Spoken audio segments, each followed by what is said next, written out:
The best way to say thank you and to support us is by donating to the cause. In doing so, you'll be able to help us help fellow artists, creatives, and colleagues, promoting their work, the community as a whole, and why we got into this line of work to begin with, to not only make art, but also shine a light on our peers and the gems of the world. For all the hidden ones and the not so hidden that make life worth living, because if we can make things even a little bit better, it'll all be worth it. But we can't do this without you. So please, donate today. And remember, even a little goes a long way to build new bridges, new worlds, and new opportunities. Link and details on how can be found in the show notes below. Because together, we can do anything.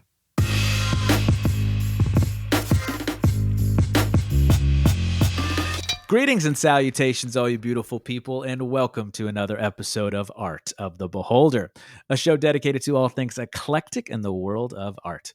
I'm your host, Novo, and today we're going to be talking about art and music again by continuing our two-part series on Led Zeppelin and the legendary bass player, keyboardist, multi-instrumentalist, arranger, and producer, John Paul Jones. When we left off last time, we had ended the first half of their discography with Led Zeppelin 4, or Zoso, or what is actually known as Untitled, 1971. So, of course, we're going to continue on from there, and that brings us to 1973, Houses of the Holy. The first thing that stands out to me with Houses of the Holy is the Rain Song, and that is because he started to bring in more mellotron and create mellotron bass string textures with that early version of a synth, right? I think another fun fact for all the kids out there is they wrote the Rain Song because it was inspired by George Harrison saying that Led Zeppelin didn't write ballads, so he was kind of talking to I think Jimmy Page, and they're like, okay, well, we'll show you. We'll give you a ballad. And that is their version of the Rain Song. Of course, since we're highlighting John Paul Jones, we can't leave Houses of the Holy 1973 without talking about the Crunge, which is so funky because this was It's actually oh my god, and that is because if you learn the history, they were doing kind of a tribute to one of their American heroes, James Brown. They loved the funk of James Brown, and they wanted to make a funk track, but in a very Led Zeppelin way. James Brown would, with his live, when he would do the live versions of his tracks, he would joke about, bring me back to the bridge, where's the bridge? Bring me back to the bridge. And that's why they end the song, where's that doggone bridge? And then, of course, No Quarter. This is, again, going back to my brother, Cobra Spiritual. No Quarter is Led Zeppelin at their most jazzy, I would say, most like ethereal, jazzy, atmospheric. Yeah. And part of that, not part of that, most really of that is because of John Paul Jones when he was using an EMS VCS3 synth. And when they would do live versions of this, he would do like extended like solos of synth, and he would like play classical pieces in the bridge. He would add and subtract stuff. I mean, he really made it his own. And No Quarter is so special, so different. Another common time piece that, because kind of like a Black Dog, because they put the rhythms in weird spots, it feels like odd time. You can count it as 2 3s and a 2, so 8 beats in the measure, like an 8/8. But it is common time. It is 4/4, but they do 2 3s and a 2, so it feels weird, right? And that is and House of the Holy as a whole is such another left turn. It's kind of like a Led Zeppelin 3, where they wanted to do a little of everything. Like they wanted to do reggae. That's why they made Jamaica. Well, it's, what's funny is I learned that the actual title is the phonetic version of the word Jamaica. Yeah, Jamaica. But it's Jamaica, but like I don't want to do the accent. I don't want to get canceled. But you guys do the accent in your head. I'm saying how it's written, Jamaica. But it's supposed to be Jamaica. I know. Let's just say if you had like a funny British accent and you wrote it down that way, you could be like, oh, it's Jamaica. Oh, why you that? Oh, I love your British accent. But yeah, House of the Holy was, of course, controversial for the time for its album art. Much like Led Zeppelin 1, they got sued by the Zeppelin family for that cover and for their name at the time. And but yeah, House of the Holy is special. I feel like a lot of Led Zeppelin connoisseurs probably considered this one of their favorites when they're really It's a thinking about the good one. discography. It really is full of bangers. I mean, it's 8 tracks. It really harkens back to because of how music production, like we were saying last time, how music production used to be done. You would get a really tight 8, maybe 10 tracks out of most albums. Part of it also just because a literal record could only fit so much. Well, nowadays everything is digital, and it's never been easier and quicker to make music thanks to digital and again Pro Tools and just the gigantic digital everything that we have now. So yeah, you can have somebody put out a concept album with all kinds of weird crap all throughout of it and 20 tracks and this, that, and the other. It's just a different style of songwriting that I don't think could have existed without the technological changes that have happened, over the last, just coming up on technically century. I mean, just as far as like mainstream music has really gone to an extent. Yeah, it's 8 tracks, and it's just tight. Every track is a really good, actually, with some very standout hits that everybody knows. Once, like I said, sort of early Dancing on in the last, Days. Dance, but especially Over the Hills and Far Away. That is, another one of their most famous and recognizable songs from the two. Okay, I know what that is. Like you can play like the first half of a second, and someone goes, "That's Led Zeppelin." So it's insanely such a recognizable. Jimmy Page lick. It is. It's very picky and quick and just like fun and playing with opens and hammers and stuff. It's one of the favorite things that I remember learning as a teenager, of just being like, cool, I love playing the song, because then you get to the other part of like the main part, and like the bridge changes yet again. It's fantastic musicianship continued, because once again, this is only a few years. Funny enough, I'm sure they just had probably their biggest tour ever, or just even said, hey, we're tired, we're going to just rest a little teeny bit. And luckily they got 1972 off, because they came back with this one in 73. I'm glad you brought up the album length, because I always felt like somewhere in the 40-minute range is perfect. It doesn't feel like it's overstaying its welcome, but it doesn't feel like it's too brief like an EP. I feel like anything between like 40-ish minutes and 47 minutes is pretty perfect. And I think every Led Zeppelin feels tight and concise and kind of close to perfect, not only because of great song crafting and musicianship and the other half of that coin, the production and the engineering and the mixing and mastering is also the choice. They did. I mean, you were joking about in part 1 that they you kind of got what you got. There was mostly A sides, but there was some Bs. And some I would say rarities. There would be some live stuff that they recorded that didn't really have a home anywhere else, and that's why everything got kind of put on Coda. And they're still great stuff because they were just a great band. Like they had synergy. I kind of hate that word because I feel like corporate America took that over. I know that word has been co-opted, and it kind of sucks to hear now, because it absolutely but makes you think. But it is synergy, Yeah. And I feel like House of the Holy is another testament to that. Yeah, it's a powerhouse album. Well, it's a powerhouse album, but it's also very colorful, and it's they're taking a lot of risks by doing like The Song Remains the Same, going into the Rain Song, and then Over the Hills and Far Away, and then to end with the crunch. Like to this day, how I said in part 1 that I've studied John Bonham more than any other drummer ever. With kind of rhythmic theory and things, just to learn for my own sake and my own journey as a musician. And to this day, I cannot really. I can not play the crunch, and I can't really figure it out. I kind of know it on one hand because I can just listen to it. Obviously, it's there and it works. But I've seen tutorials. There's other drummers. 9 Inch Nails drummer has a whole tutorial of John Bonham licks, and he shows you how to play the crunch in all of its notes. And I still am like, what the fuck is he doing? I don't get it. Like, that's how creative and how innovative these guys were. But they still could write well together. And John Paul Jones was still writing on top of these weird phrases and phrasings and all these things that these other people were bringing to the table, and somehow made it work. And part of that is just John Paul Jones himself.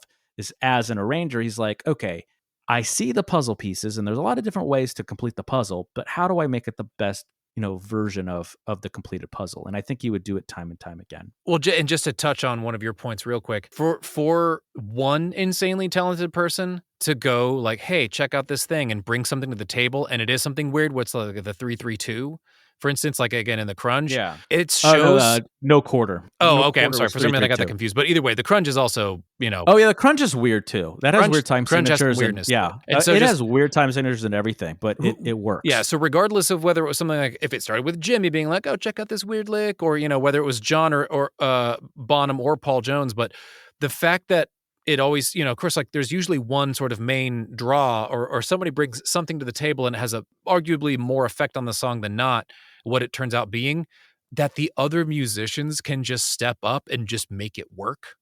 Just Yeah. as Oh yet another yeah. testament to the fact that we're all incredibly talented. Again, again, like Masters. they make They're it. masters. And they are the yet another example of just how they just make it seem easy. Again, they just have nothing but Oh my amazing. They god, just made it. yes. That's why part of why they're And so they were constantly inspiring. filling in the space of the Yeah, others. it's part of why they're so inspiring and became so many people's favorite band because it's just like how can one band just be so good? I think that's part of the reason, kind of going back to what I talked about in part one, and why it's my favorite band and why their music feels so magical is because one is, yeah, they weren't just a rock band. They were very symphonic and operatic and orchestral, and there was a lot of things that were very transcendental.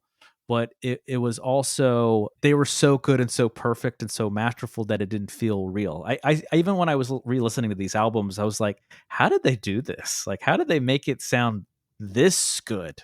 That feeling. And I'm like, okay, this is why it's my favorite, and probably a lot of people's favorites. That brings us to 1975's Physical Graffiti, double LP, guys. So we got a lot to talk about here. And this one, I feel like this is kind of a Led Zeppelin 2 to me, where it feels disjointed, things feel off, and I couldn't figure out why. And I think it was one part they went back to basics. Like House of the Holy were like, we're going to try a lot of different styles, reggae and funk and, folk and, these long epic pieces like Stairway.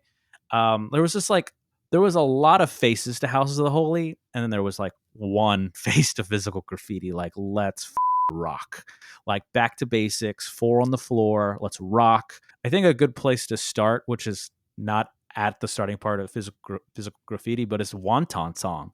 Like, it never became like a radio single, but man, that song rocks. It grooves, it rocks, it has so much power, and it just again proves that Jimmy Page is what we call a riff master. Like, this guy can write just the most amazing riffs ever.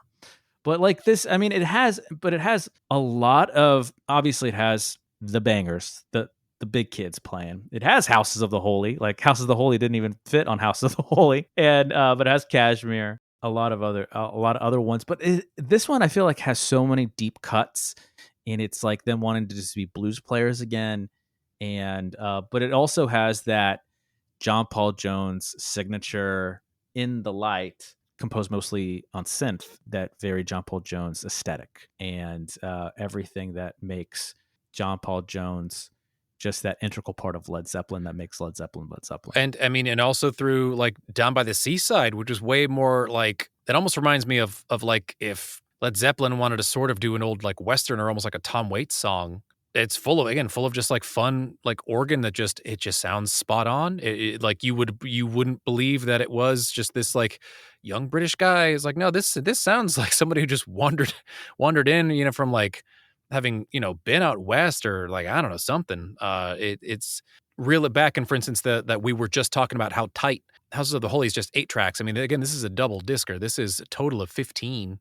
They upped the ante big time for this one. Once again, continue to push the envelope and both have inventive songs and like you were just saying with like Wanton Song of just straight up like undeniable rock and roll. It's somehow both. It's all of these different things at one time.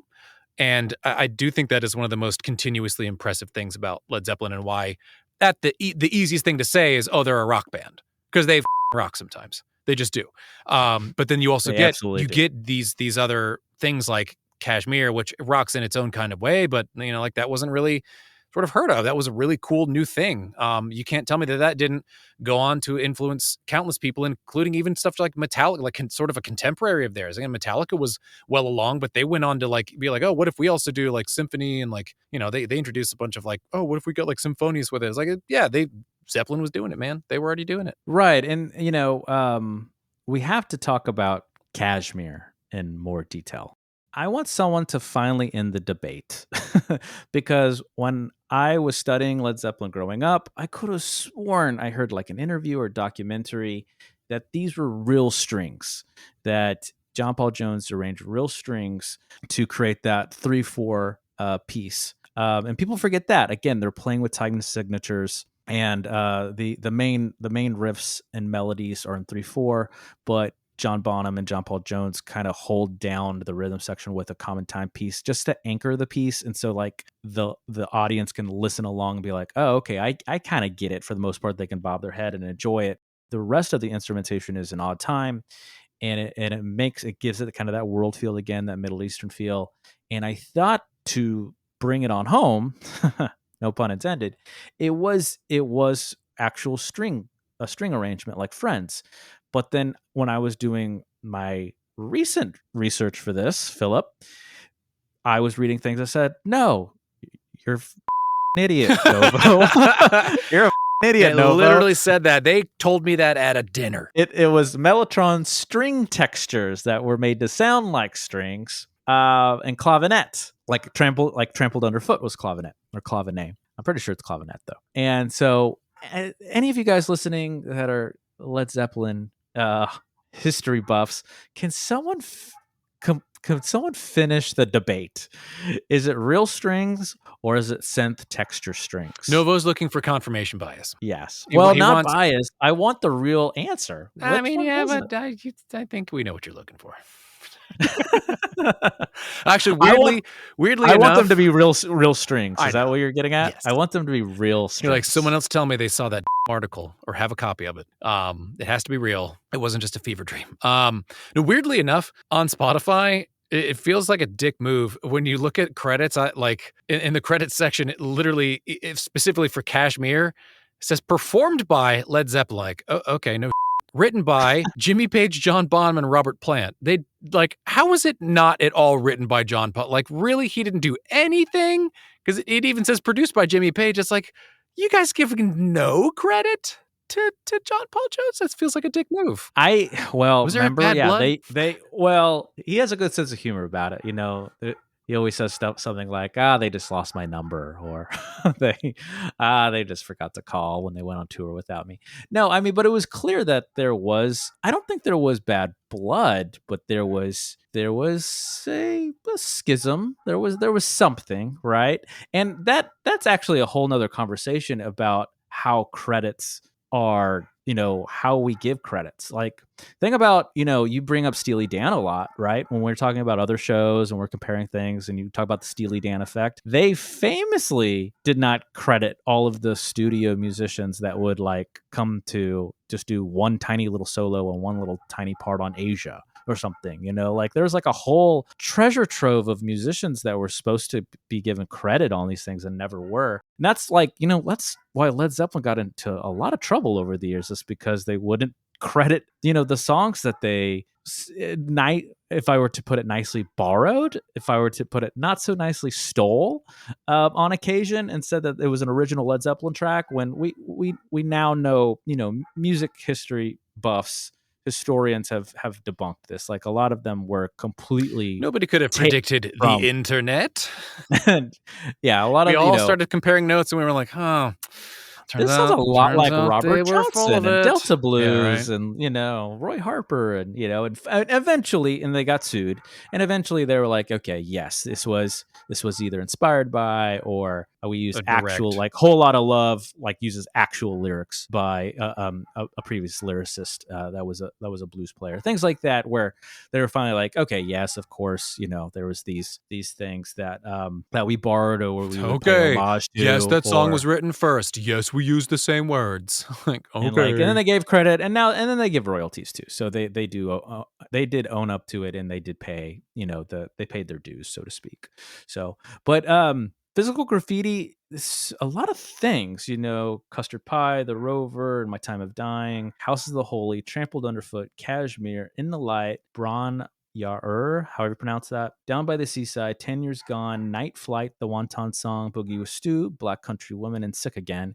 It's just like there are a lot of the back to the basics, let's rock kind of stuff, but it's also kind of all over the place too. Like it's I will say this, I had a new appreciation now that I have a new ear from like doing shows like this and really studying music for so long. I kind of had a brand new appreciation for Physical Graffiti and for the rest of their discography, definitely Presence and In Through the Outdoor and a little bit of Coda.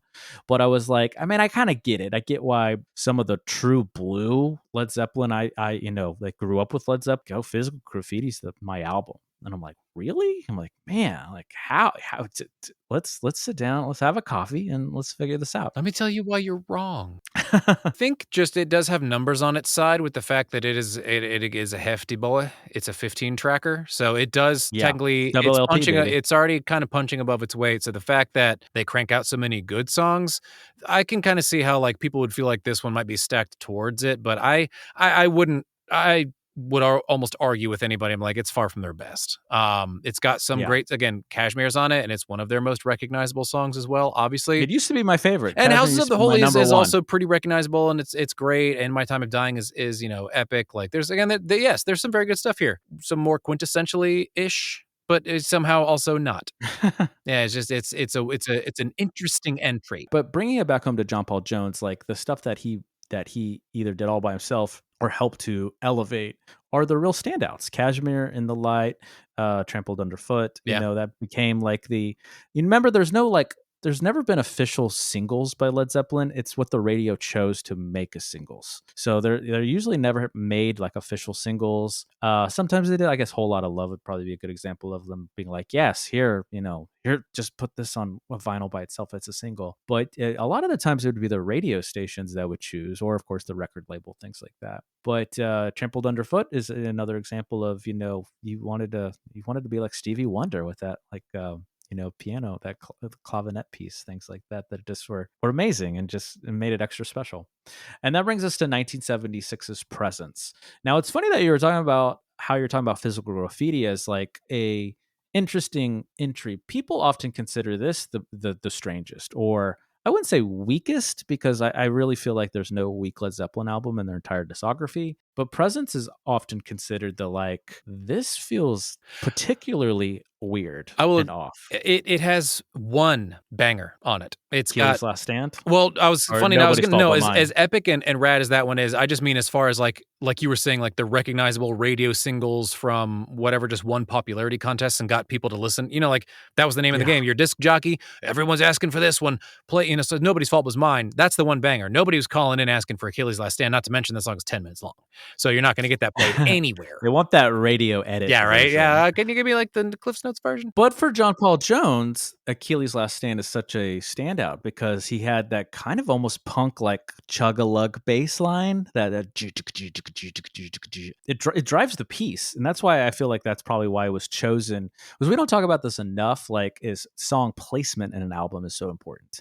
I feel like that is such an underrated creative choice and album crafting is where to put these songs. Like, oh, this would be a good starter, or this would be a good ender. And Achilles' Last Stand is what a perfect starter to this album. It does really emphasize or maybe not emphasize. It is another solid entry into the John filling in spaces that allows everybody else to also just do their thing and shine, as well as the like when one person brings whatever to the table, everybody else is talented enough to step up and kind of help see that vision through.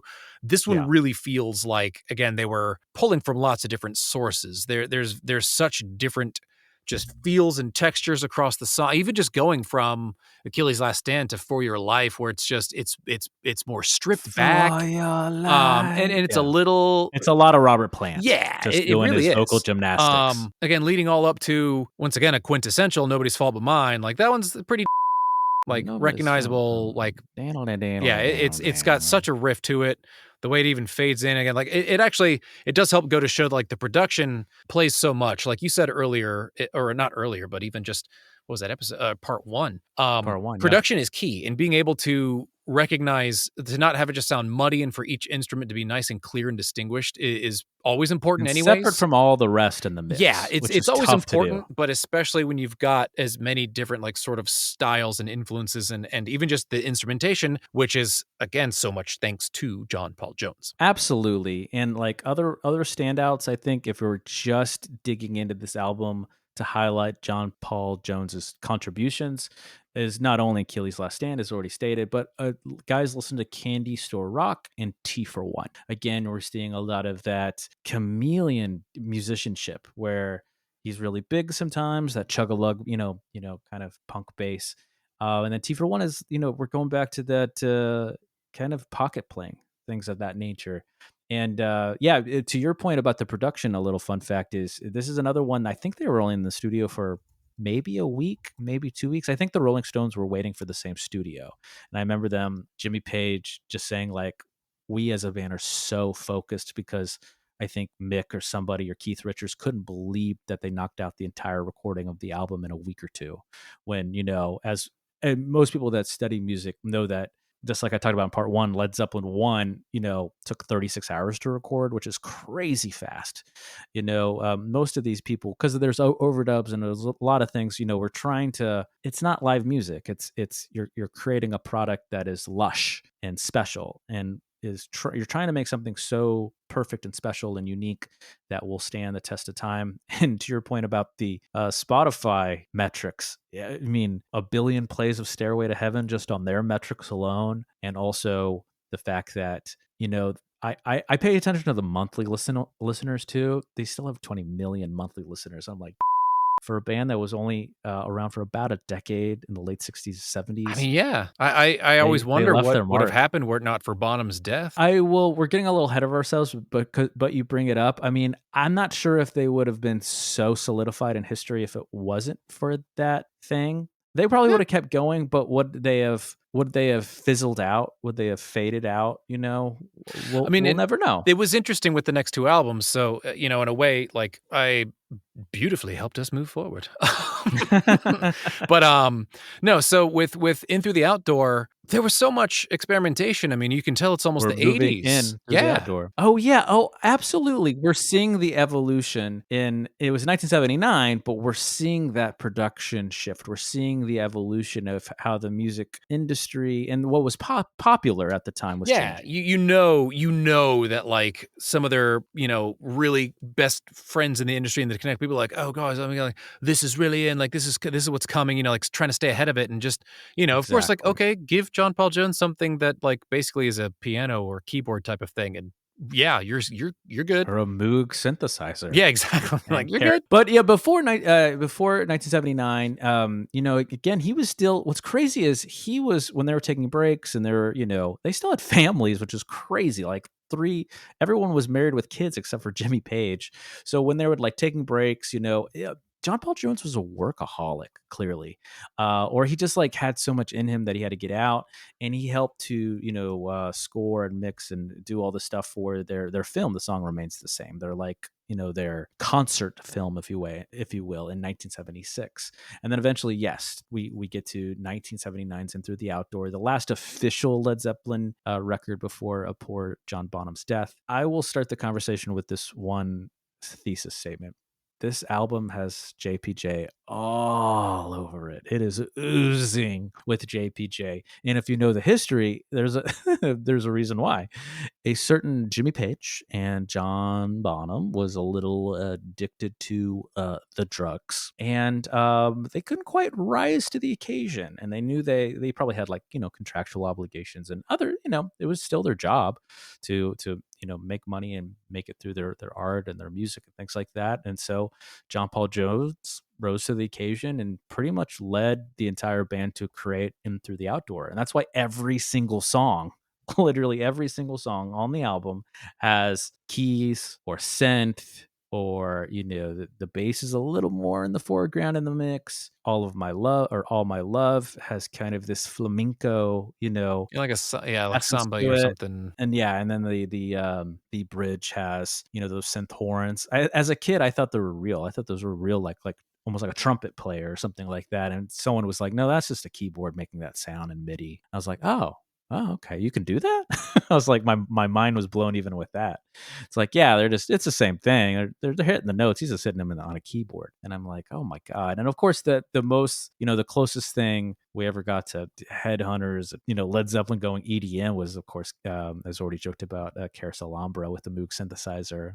That dun, dun, dun, dun, dun, dun, dun, dun, dun, and you could just see John Paul Jones really kind of leading the band with that with that, those chord progressions that he wrote. But I mean, Fool in the Rain, we have a whole Latin bridge in the middle. Hot Dog is a country song. I mean, Robert Plant has famously said that he was inspired by Elvis, Yeah. Elvis Presley, and that's like him doing Elvis is on Hot Dog. And I'm Gonna Crawl is, again, them going a little back to their blues days, and Since I've Been Loving You kind of stuff. But again, we saw the peak at Led Zeppelin 4 and House of the Holy. We saw the pyramid, and things kind of started to go a little downward, not in quality, but like things weren't just quite as strong or quite as hitting or quite as on as some of the previous entries. I mean, you just can't keep that momentum up. I just don't think that anybody would have been capable of somehow redoing or maintaining what they did across just 3 calendar years with those 10 first 4 years, albums. yeah. Yeah, that's true. And like even taking it all the way into House of the Holy, that's still, I mean, that's a tight 4 years. That's from 69 to 73. That's insane. For them to put out that many and just like this, the way they crashed out onto the scene and just took everything over and were just the biggest thing, like basically year after year after year after year. They were a Zeppelin. What would you like? How do you keep that up? How would you possibly maintain No, that? I think they had a perfect career when you look at it like that. When you look at it as like a continuum, and that they ended when they ended, and though it was through very unfortunate means, I wish John Bonham never died. Right? We wish he was still with us, and declining interviews left and right. He hated doing interviews, but I ultimately, my point in kind of talking about that is, though, like when you listen to these last 3 records, Physical Graffiti, Presence, and In Through the Outdoor, you will still have such an appreciation. I felt like I just had I had already listened to these albums like a million gazillion times, but like, it's been a while since I really sat down and really gave it the more scholarly approach to listening to the albums. And I was just like, man, I have this new appreciation for these 3 records at the end of their career. And they're still really excellent. They're really great. They're very different than the first 4 or 5, but I really love them through the outdoor in a lot of ways. And a lot of that is just because John Paul Jones was essentially like the music director of the entire product. It's still very good music. They just didn't, somehow they barely wound up with like, which they still have 2, 42 minutes. Fool in the Rain and All of My Love still wound up as what I would say quintessential. So again, it's all still there, but it is interesting. You can tell there's been some kind of shift. There's been a shift. There's been a slowing. Stuff has happened. And stuff changes. Yeah. Again, 10 years. That's not chump change. That's a long time. People change a lot in 10 years. And when you're that famous and you have that much drugs at your disposal, and like, it's hard just to do it from that standpoint, not just from a creative standpoint. Yes, it's hard to keep the juices flowing. Keep in mind they were doing that, and the drugs, you guys. And the drugs. But again, when we're burning the candle at both ends, it caught up. That candle's gonna sadly entirely removed a fourth of the band. And that leads us to the most famous history, and the ending of Led Zeppelin official is the death of John Bonham. Alcohol. The excess, from alcohol, the excesses of their lifestyle. Wild, just amount of alcohol he drank. Right. However you want to look at it, like there is a debate on what would be if they kept going. It doesn't matter because we can't undo the past. They ended in 1979, well, 1980 technically, and their last record was in 1979 with In Through the Outdoor. But they made the right choice, I think, is probably my professional opinion. Final word on that part of their story is because every musician was so unique and brought such a unique voice to what Led Zeppelin was. It would not have been Led Zeppelin anymore. Yeah, because they could have, and bands do this all the time. Oh, sure. They could have kept going with the brand new drummer, but they chose not to. To once again bring up another rock band that was one of the biggest of all time that you mentioned, AC/DC. I mean, they had to rebrand. Their guy died, and they got a new guy. And they kept going. And they kept going. And it's interesting. There's like two distinct eras, and I guess because of how they were more straightforward rock and roll, okay, that kind of, they made it work for them. They had the same guitarist and all the musicians, etc. I don't know how much of the songwriting, the actual I've never like looked into AC/DC that deeply, because a lot of times it mostly is the singer forming the lyrics and writing. That's kind of their job more often than not. They might have be involved in instrumentation or a little bit of the musicality, but sometimes those people just kind of stay in their lane, and as a result, you get an AC/DC where, yeah, you know what? Okay, the vocals changed, but the music really didn't. Like, they just kept being AC/DC.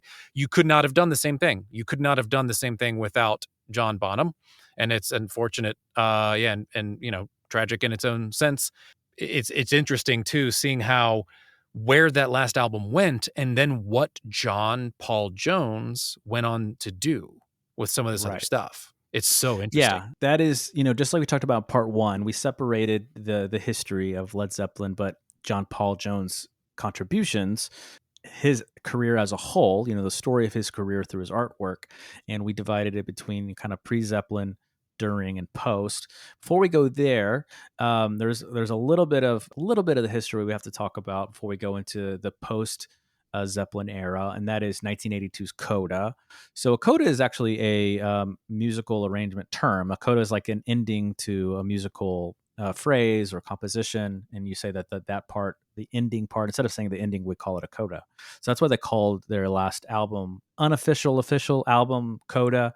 And now this is a series of rarities and tracks that were either live cuts, or kind of rough sketches of tracks that were never fully polished or mixed or mastered in the studio. But they had completed them to an extent, and they didn't really have a home anywhere else on any other album. And so that's why they landed on Coda. And they have a different version, like for instance, they have a different version of I Can't Quit You Baby. They have We're Gonna Groove. They have Moby Dick Part 2, aka Bonzo's Montreux. Yeah, Walter's Walk, Ozone Baby. I love Poor Tom. I liked Darlene, because talk about John Paul Jones getting to play an actual piano for once. It wasn't a synth, it wasn't a mellotron.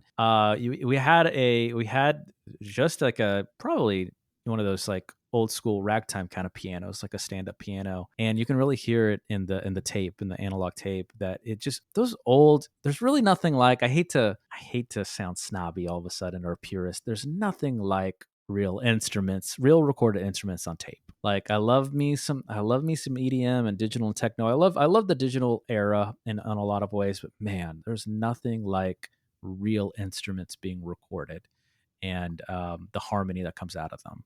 And we hear that so well on, and this is just like a throwaway, like bootleg outtake, Darlene, and that piano sounds gorgeous. Weirdly, Poor Tom and Bonzo's Montreux. Those are the things that always stood out to me the most.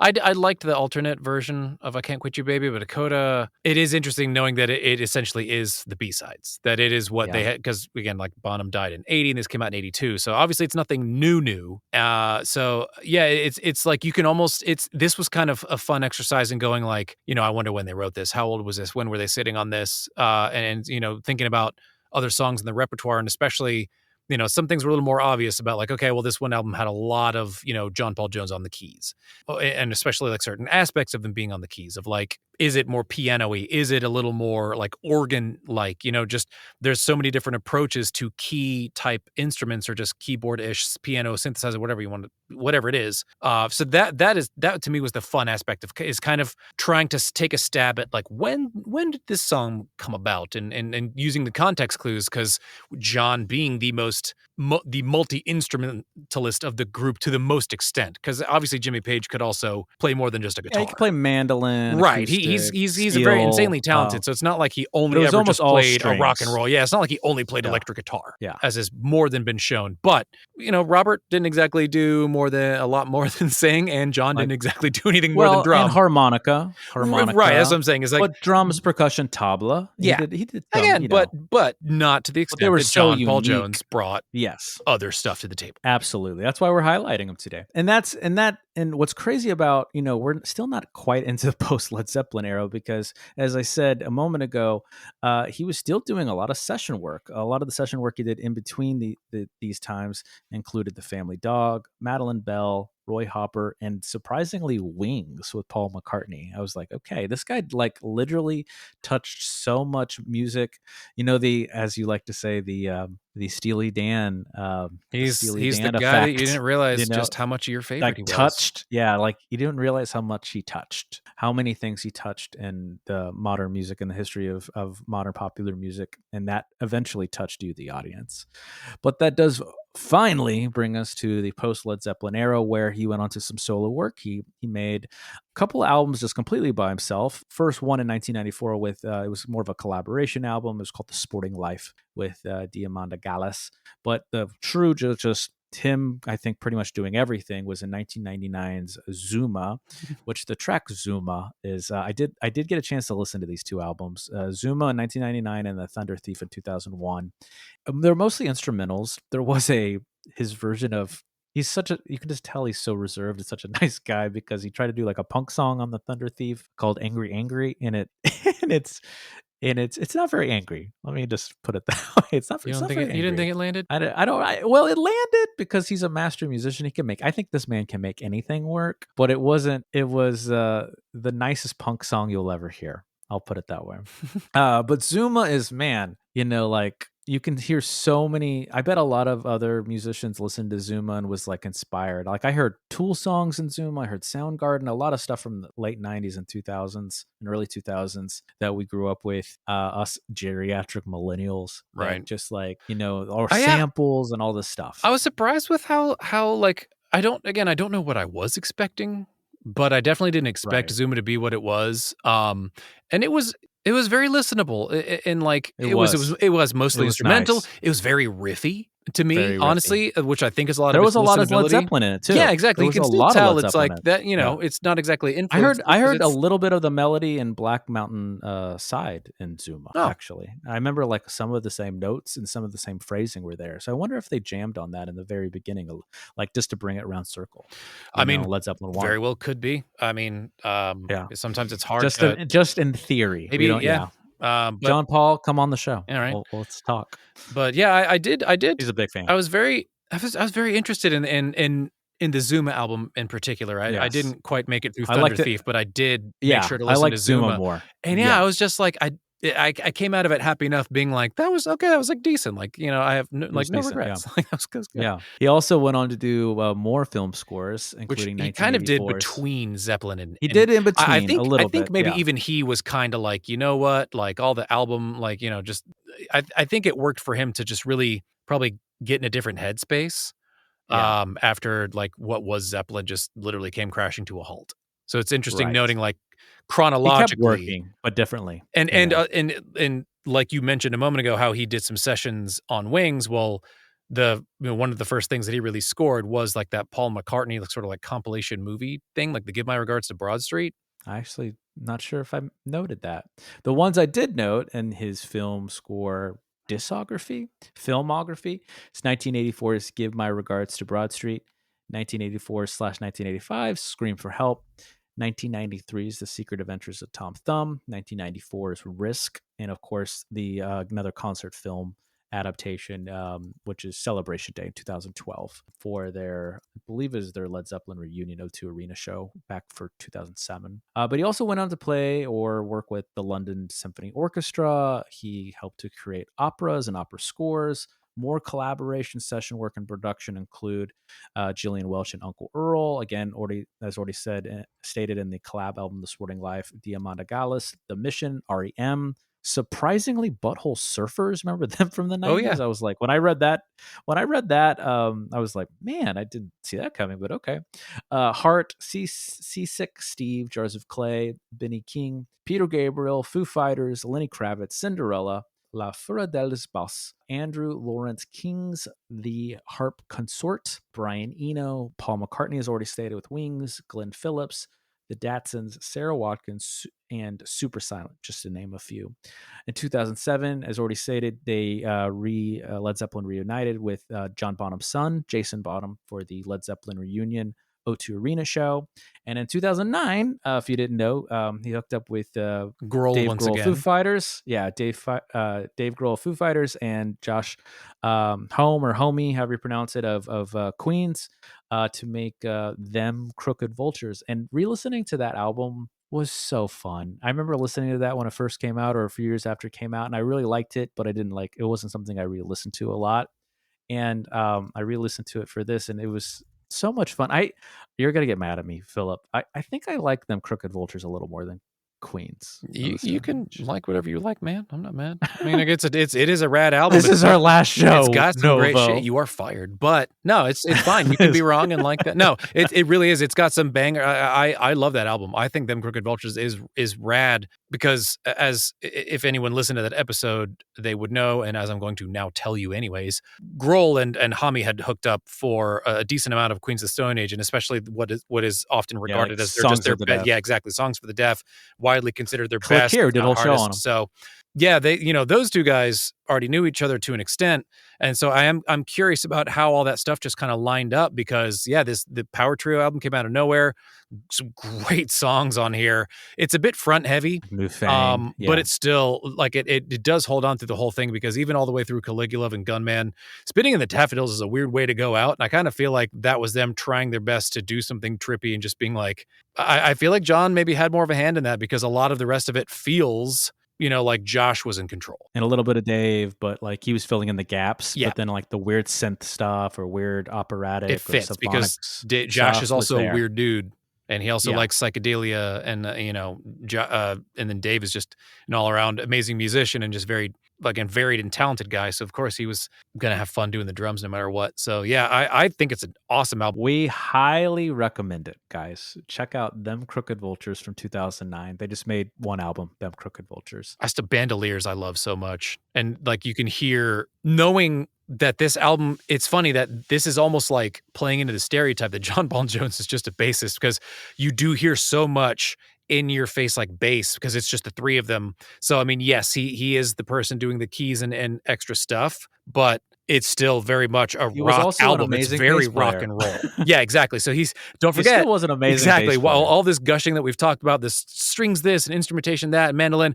Hey, but don't forget, the guy can play the out of a bass, and so I love that this is a rock and roll album. So you get a lot of good rock and roll bass to go with just talking about riffy people. Got Joshua Homie is pretty riffy as well. And then so yeah, you get these three together, it's dynamite. So strongly recommend this. Don't think of it as like an extension of any one of those people too much. You do just happen to hear, of course, like Josh singing the most, but still. And what's crazy is like hearing or like studying his art and his output, he still went on to be in bands and trios and things like that. Even in 2017, he was a part of the trio called Tres Coyotes. Yes, Tres Coyotes. He was in the 2017 trio Tres Coyotes. Very experimental. And what's crazy is like, what is he gonna, what are we gonna see next? I feel like he's still not done. He's gonna be one of those musicians where until he's on his deathbed, he's gonna surprise us with some other new supergroup. He is 79 years old, and it is 2025, my man. We're due something technically. I feel like there's no end in any sight, currently. Like I feel like it just feels like he's going to go on forever. I know that's literally impossible, but even the stuff with like the Secret Adventures of Tom Thumb, y'all look into that one. It's pretty weird. It's very avant-garde, let's say. Like again, the other people who kind of co-scored that with him are known as Startled Insects. It was very like it was part claymation and stuff like this. Of course. What the Trace Coyotes stuff is it's not like anything else that you've seen him do or heard him do. Don't just take us just at our like initial word, or like I don't want to gloss over it too much because it still just continues to show the depth of his interests and the depth of his talents that even across his whole career, but even that, he finally branched into it some legitimately on his own and continues to. So even from again like 1993 through later, like there's a jazzy man in there. That's Jazz Paul Jones you're talking about. With that being said, I think we need to tie a bow on this bee and give some conclusionary points with a too long didn't read statement by Philip. So Philip, tell the good people why is JPJ so special in the history of music? a neat concept that I probably won't do my best to explain now that I'm going to try really hard to do it, but I'm going to do my best regardless. Where in music, there are things that, let's say you heard a certain note or chord. When that note or chord leaves, your brain kind of expects something and it almost fills in what you think it can be. Like there's an almost like a missing or a secret like note aspect to it. And that helps understand John Paul Jones in that he really understood the natural progression of like good music and was constantly adding so much and enabling the rest of Led Zeppelin alone to be Led Zeppelin. When you've got four people that talented, you need something to bring it all together. And John brought so much to the table that once you know what to listen for, it will floor you, knowing that there's that much more outside of it, that pre-Zeppelin session work, post-Zeppelin session work, the people he's met and influenced, the things he continues to do as a lifelong musician. He is one of those professionals that makes it look so easy.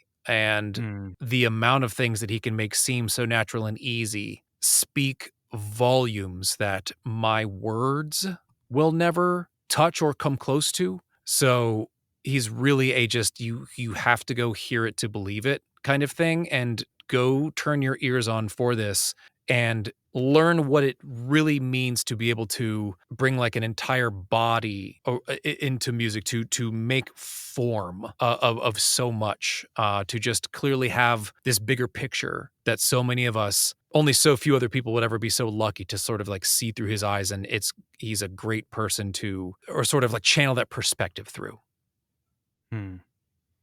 Ladies, gentlemen, there you have it. The life, the times, the art of one John Paul Jones. I want to thank you guys for staying with us, for getting through part 1 and part 2, for listening all the way in this 2-part series so we could give you all the deets, all the love, all the spotlight that we could for Mr. JPJ. Again, I want to thank you, of course, for listening, but I also want to thank my guest for staying with us for a long time. That is Mr. Philip Church of philipchurch.com. Now, before we go, we didn't get to do this in part 1, so we got to give you a proper outro. So before we go, we got a little more for you, a little cherry on top, a little icing on the cake with what we call the Gym of the Week. Before we talk gyms, of course, we need a little word from their sponsors. We'll be right back. Art of the Beholder is brought to you by Zencastr. Zencastr is our go-to tool for remote podcast recordings. What's great is that you can record separate audio and video tracks, and it's all backed up on a secured cloud, so you never lose your hard work. Even better, it's easy to use, and there's nothing to download. So go to Zencastr.com, Zencastr.com, and use promo code Art of the Beholder to get 30% off your first 3 months with a pro account. Now back to the gyms. I'm going to keep mine short and sweet so we can get out of here. And that is the documentary I've been talking about throughout this 2-part series. And that is the brand new one, 2025's Becoming Led Zeppelin. You get to see kind of the where the musicians were before they formed Led Zeppelin, kind of the genesis of Led Zeppelin. It follows kind of their career through Led Zeppelin 1 and 2, the albums that is, and the kind of the history around it and what they were going through and how it kind of solidified them as one of the greatest rock bands of all time. So I highly recommend it. Check it out. So musically, I listened to an album called Phosphorescent Blues by an artist, Punch Brothers. It is elevated bluegrass. The second track in particular is called Julep. It's insanely sweet and epic. It's got a touch of morbidity, so it's everything I would want in a song. But like, it's weird. This album, it even covers some Debussy. It's incredibly talented musicians. Like I said, just elevated bluegrass is the best way I can think to put it. And then I saw Final Destination Bloodlines. Oh, I heard that was so good. It's so good. Dude, it was awesome.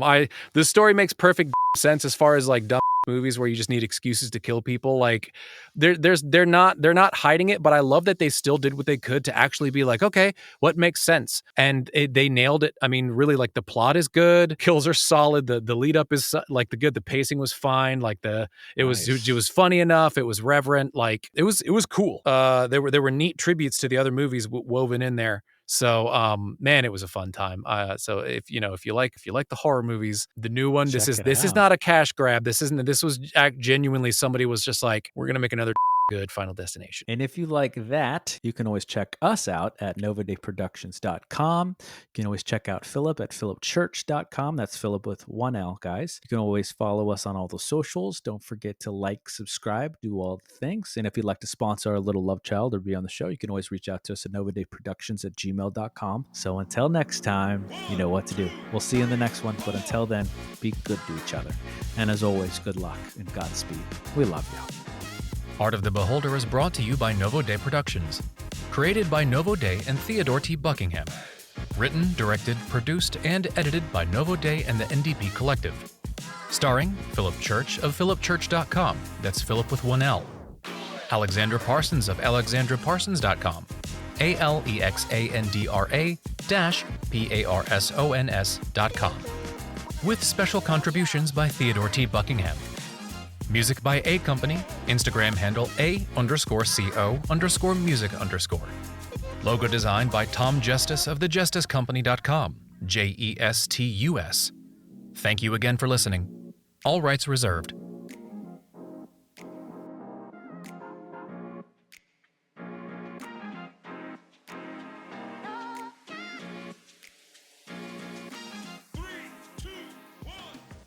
This show is supported by philipchurch.com. Need a professional voice for your project? Whether it's a commercial, podcast, audiobook, or other, I deliver high-quality voiceover and narration services that match your vision. And with fast turnarounds, crisp audio, and a range of tones and styles to suit your needs, isn't it time to bring your story or brand to life? So let's get going.